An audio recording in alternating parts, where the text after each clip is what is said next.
Hello everyone, I welcome you all to our channel Let's Learn Automation. And in a previous session, we have seen the primitive data types in detail. So in this session, we are going to see the types of operator. So here I will create a new class and will name it like Arithmetic Operator.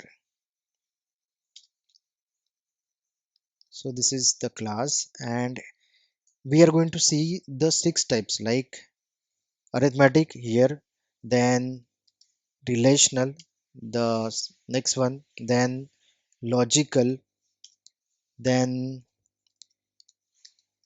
increment and decrement, then you can say assignment, then ternary operator. Okay, what, so these are the six operators like arithmetic, relational, logical, increment, assignment and ternary. We are going to see all those things. So in this session we are going to focus on arithmetic operator. So in a arithmetic operator we have like plus, then subtraction, then multiplication, asterisk called as, then division, and finally modulo. So these are the total five arithmetic mostly used operator. Now we are going to perform the operation on a operand. So all these operation like addition, subtraction, multiplication, division, this is going to perform on the operand, that is called as a operand, or that is called as a variable. So here we can say OPE, operand or variable, or here we can say that we perform operation on will perform the operation on operands or variable, so that is called as the operand.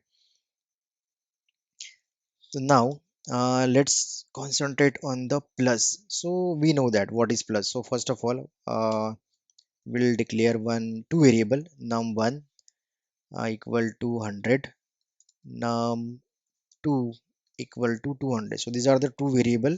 So I have declared the variable even initialize in a same line. So now if I need to add this, then I can do like syso. So for writing the syso, what I need to do as a shortcut, syso. Syso means system.out.println. So syso and control and spacebar. So here I am getting the first option like print to the standard. Here we can see sysout, print to standard output. So this is these are the two suggestions we are getting over here, and one is suited for now. So see, so and here I will add a number, so num1 plus num2. So this is going to add. So if I execute this, then I'm getting the output like 300. 100 plus 200, 300, no problem. But what is 300? We don't know, because that is not the meaningful output on a console. So here we need to write down like in a double quote I will write down sum of two number equals to double quotes complete, then plus.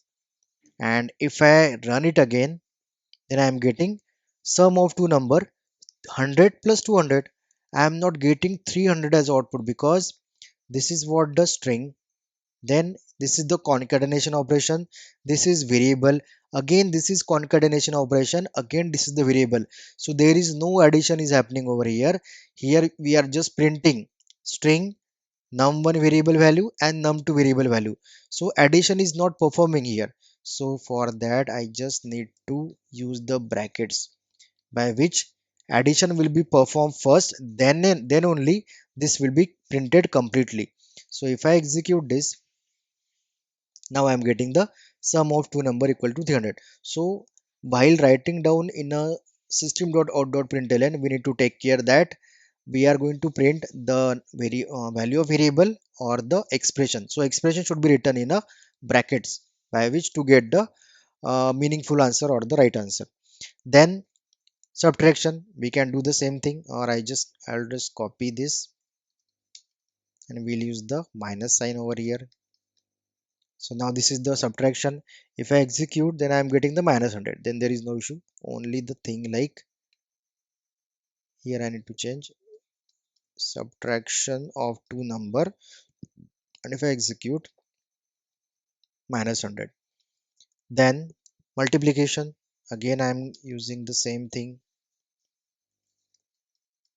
Multiplication of two number. I am just changing the text, and here I need to change the sign, multiplication, and in the same case for the division of two number. Two.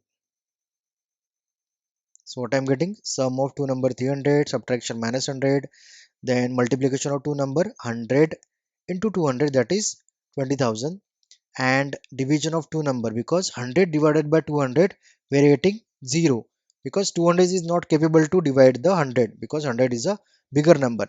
But if I change like num2 divided by num1, then I will get the output like 2. So I'm getting 2.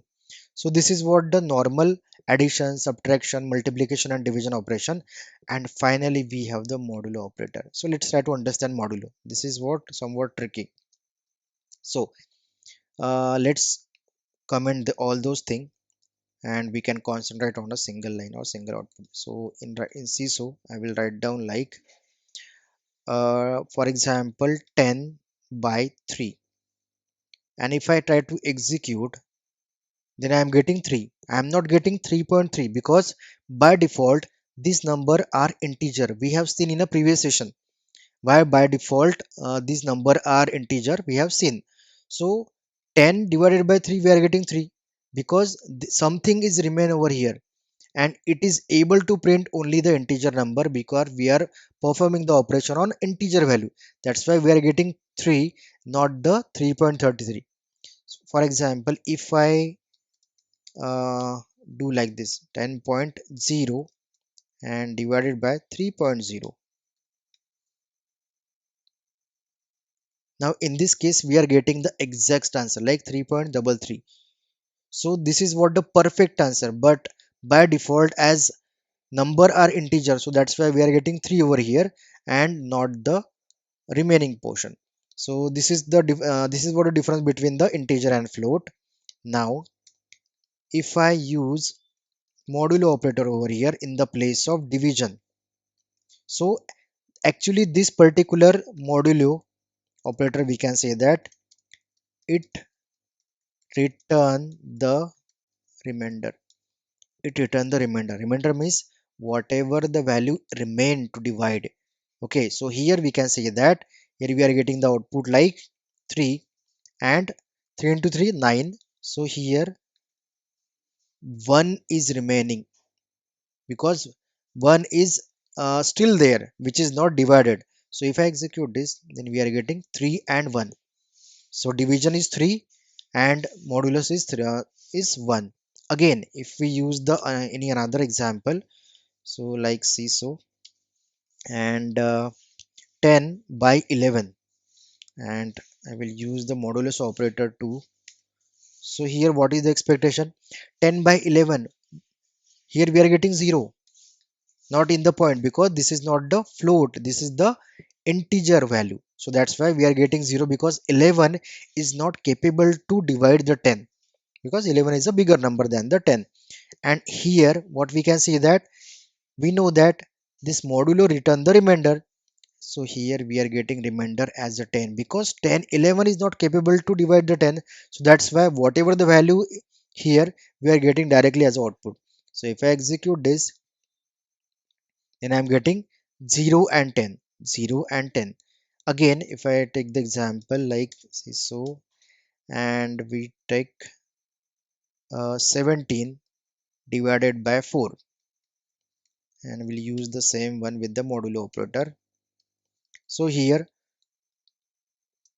we are getting 4 as a result. 4 into 4 16, 1 remain. So 17 is not completely divisible by 4, but it something is remaining there. Okay, and that remaining can be captured by the modulus operator, and here we'll get the 1 because 4 into 4 16, so 1 is remain. And if I comment this previous and just concentrate on this two line, then I will get the 4 and 1. So this is what the modulus operator, which is going to return the remainder, and division operation is going to perform the division as per their own, as per their functionality. So this is what these are the arithmetic operator, and thank you.